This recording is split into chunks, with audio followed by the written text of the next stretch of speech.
High বন্ধুরা, আমি সুচরিতা বলছি ঋষিতা ক্রিয়েশান থেকে। তো আমি অনেক দিন বড় ভিডিও দিতে পারিনি, তো ঋষিতার শরীরটা ভালো ছিল না। তো শর্ট ভিডিওয়ে আমি ছেড়েছি, বড় ভিডিও তো দিতে পারছিলাম না। তো আজকে আমি বাজারে গিয়েছিলাম কিছু কেনাকাটি এই দেখো ঋষিতা এখন একটু শরীরটা ঠিক আছে বলে বড় ভিডিও করছি। তো ঋষিতাকে নিয়ে একটু কেনাকাটি করতে গিয়েছিলাম। তো ঋষিতাকেও নিয়ে অনেক দিন বেরোনো হয়নি, ওই জন্যে ভাবলাম যে একটু নিয়ে বেরোই।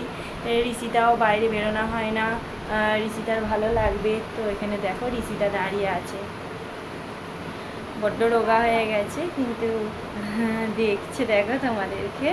আর তোমরা তো আমাকে সেরকম ভালোবাসা দিচ্ছ না, একটু লাইক করো। এখানে এসো এসো, অন্যায় করো না, এসো না মা, এসো।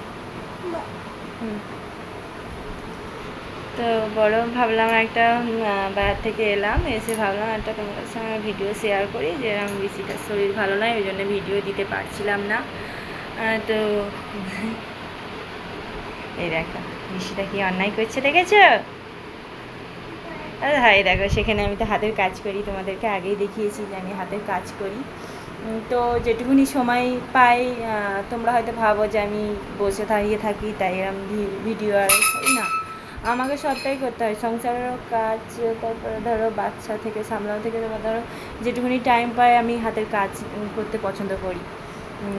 তো কাজও করি, নিজের কেউ চাপ সেসব নয়, নিজের ইচ্ছা থেকেই যে আমি নিজে কিছু টাকা আমার হাতে এলে আমার সুবিধা, সবসময় চাইতে ভালো লাগে না, ওই জন্যে নিজের ইচ্ছা থেকেই আমি কাজটা করি। তো নিজের হাতে একটা নিজে ইনকাম করে টাকা এলে তো নিজের সেটা তো খুবই ভালো লাগে, যে না আমি টাকা ইনকাম করেছি, আমার নিজের টাকা নিজেই আমি করছি। তো এই জন্যে কাজটা করি। যাই হোক, আজকে আমি তোমাদেরকে এটাই বললাম, পরের ভিডিওতে অবশ্যই ভালো কিছু একটা নিয়ে আসবো। তো আজকে এটাই শেয়ার করলাম যে ঋষিতার শরীর তো ভালো ছিল না, ওই জন্য ভিডিও দিতে পারছিলাম না, তো ওই জন্যই তোমাদের সঙ্গে এটা শেয়ার করলাম। Bye, tata.